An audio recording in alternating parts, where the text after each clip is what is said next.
உங்களை மீண்டும் அன்போடு வரவேற்கிறோம். ஒரு நிமிஷம் யோசிச்சு பாருங்க. ஒரு முக்கியமான வழக்குல ஆதாரமே இல்லைன்னா நீதிபதியால என்ன செய்ய முடியும்? வழக்கு தள்ளுபடி செஞ்சுட்டு போயிடலாமா? இல்ல, கண்டிப்பா அப்படி செய்யக்கூடாது. நம்ம இஸ்லாமிய வரலாற்றில் நீதியால் உலகையே வென்ற ஒரு மாபெரும் தலைவர் இருந்தாரு. ஆதாரமே இல்லாம போன ஒரு பண மோசடி வழக்கை அவரோட புத்திசாலித்தனத்தை மட்டுமே பயன்படுத்தி எப்படி முடிச்சு வச்சாருன்னு தெரியுமா? இன்னைக்கு நாம பார்க்க போற வரலாற்று நிகழ்வு 4வது கலீஃபாவும் அறிவின் பொக்கிஷமுமான ஹஸ்ரத் அலி ரலியல்லாஹு அன்ஹு அவர்கள் ஒரு இளைஞனுக்கு நீதி வழங்கிய அற்புதமான தீர்ப்பு. எப்படி தீர்ப்பு சொன்னாருன்னு தெரிஞ்சா நீங்க அசந்து போவீங்க. வீடியோவுக்குள்ள போறதுக்கு முன்னாடி ஒரு சின்ன வேண்டுகோள். இந்த வீடியோக்களை உருவாக்குறதுக்கு நாங்க நிறைய உழைப்பையும் ஆய்வுகளையும் செய்யறோம். அதனால எங்க சேனலை சப்ஸ்கிரைப் பண்ணி எங்களுக்கு ஆதரவு கொடுங்க. மேலும் நீங்க எங்களுக்கு உதவ விரும்பினா எங்க சேனலோட மெம்பர்ஷிப்ல சேரலாம். தொடக்க மெம்பர்ஷிப் 29 ரூபாயிலிருந்து தொடங்குகிறது. இந்த சேனலின் நோக்கம் எந்தவிதமான பொழுதுபோக்கிற்காகவும் அல்ல. இந்த வீடியோக்கள் உங்கள் மார்க்கத்தை தெளிவாக புரிய வைக்கவே உருவாக்கப்படுகிறது. நீங்கள் எங்களை ஆதரிக்க விரும்பினால் எங்களது மெம்பர்ஷிப்பில் சேரலாம். இன்ஷா அல்லாஹ் நீங்கள் எங்களை ஆதரிப்பீர்கள் என நம்புகிறோம். அல்லாஹ் உங்களுடைய வலியும் பாரங்களையும் குறைத்து உங்களுடைய அனைத்து சிரமங்களிலும் உதவி செய்து உங்களுடைய ரிஸ்கில் பரக்கத் வழங்குவானாக. ஆமீன். நீங்கள் தயாராக இருந்தால் தொடங்குவோம். கதை ஆரம்பம். ஒரு இளைஞனின் அழுகை. கியூஃபாங்கிற ஊர்ல ஒரு நாள் ஹஸ்ரத் அலி ரலியல்லாஹு அன்ஹு அவர்கள் பள்ளிவாசல்ல உட்கார்ந்திருந்தாங்க. அப்போ ஒரு சின்ன பையன் ஒரே அழுகையா அழுதுகிட்டே வந்தான். அவனை பார்த்த அலி ரலியல்லாஹு அன்ஹு அவர்கள், ஏன் தம்பி அழற, என்ன ஆச்சுன்னு கேட்டாங்க.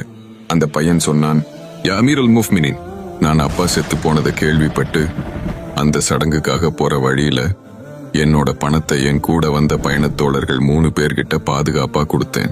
ஆனா திரும்பி வந்து பணத்தை கேட்டா நாங்க பணம் எதுவும் வாங்கலையான்னு போய் சொல்றாங்க. என்னோட எல்லா பணத்தையும் அவங்க ஏமாத்திட்டாங்க.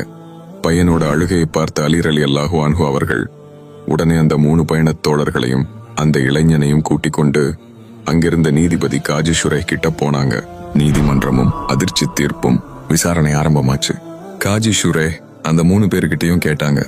அவங்க 3 பேரும் ஆளுக்கு ஆள் நாங்க பணம் வாங்கவே இல்லைன்னு மறுத்துட்டாங்க. அந்த பையன் ஒரு சாட்சி கூட காட்ட முடியல.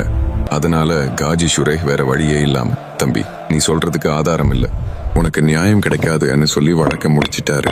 அந்த பையனோட அழுகை இன்னும் அதிகமாச்சு. இந்த தீர்ப்பை சுத்தமா ஏத்துக்காத அலி ரலியல்லாஹு அன்ஹு அவர்கள் நீதிபதியை பார்த்து, இந்த வழக்குக்கு ஒரு நல்ல தீர்ப்பை நான் கொடுக்கிறேன். நீங்க அவங்க 3 பேரையும் ஒரு நாள் வரைக்கும் காவல்ல வைங்கன்னு சொல்லிட்டு அவங்க 3 பேரையும் பள்ளியில் மஸ்ஜிதுல இருந்த 3 தூண்கள்ல தனித்தனியா கட்டி வைக்க சொல்லிட்டாங்க. அலி ரலி அவர்களின் விவேகம் அடுத்த நாள் காலையில ஆச்சு. அலி ரலியல்லாஹு அன்ஹு அவர்கள் அந்த 3 பேரையும் விசாரணைக்கு கூப்பிட்டாங்க. ஆனா ஒரு ட்விஸ்ட். அலி ரலியல்லாஹு அன்ஹு அவர்கள் ஒவ்வொருத்தரையும் தனித்தனியா மற்ற 2 பேருக்கும் தெரியாம விசாரிக்க முடிவெடுத்தாங்க.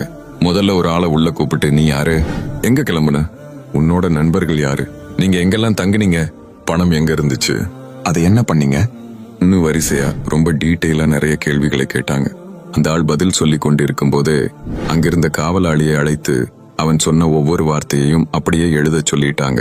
அவன் பேசி முடிச்சதும், நீ சொன்னதுல ஒரு சின்ன பொய் இருந்தாலும் உனக்கு மரண தண்டனை கிடைக்கும்னு பயங்கரமா எச்சரிக்கை செஞ்சாங்க, கையும் களவுமாக. அடுத்து 2வது ஆளை உள்ள கூப்பிட்டாங்க. அவன் உள்ளே வரும்போது வெளியில காத்திருந்த 3வது ஆளுக்கு உள்ளே என்ன நடந்ததுன்னே தெரியாது. 2வது ஆளும் உள்ளே வந்து அதே கேள்விகளுக்கு முதல் ஆள் சொன்ன அதே பதில்களை தயங்காம சொன்னான். இவன் சொன்னதையும் எழுதிக்க சொல்லி இவனையும் கடுமையா எச்சரிக்கை செஞ்சாங்க. இப்போ 3வது ஆளை உள்ளே அழைச்சாங்க. இவனுக்கு தான் பயம் அதிகமாச்சு.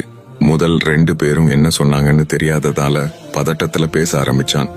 ஆனா சில முக்கியமான விஷயங்களை முதல் 2 பேர் சொன்னதுக்கு முரணாக சொல்லிட்டான்.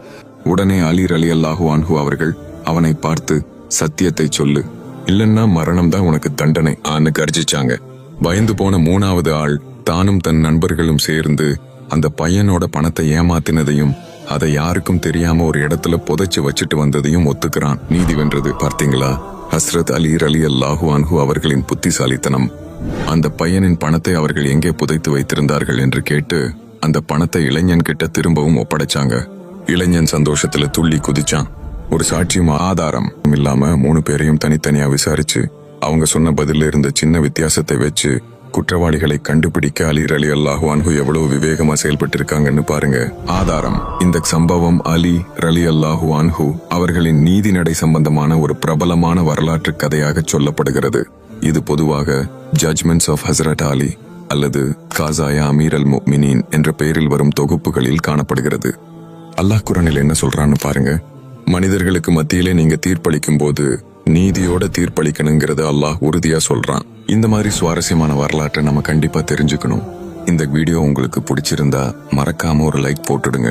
மத்தவங்களும் இதை பார்க்கணும்னு நினைச்சா ஷேர் பண்ணுங்க. இதே மாதிரி நிறைய இஸ்லாமிய கதைகளையும் வரலாறுகளையும் தெரிஞ்சுக்க நம்ம தமிழ் இஸ்லாமிக் ஸ்டோரிஸ் சேனலை சப்ஸ்கிரைப் பண்ணி அந்த மணி பட்டனையும் தட்டி விடுங்க. இன்ஷா அல்லாஹ் அடுத்த வீடியோவில் சந்திப்போம்.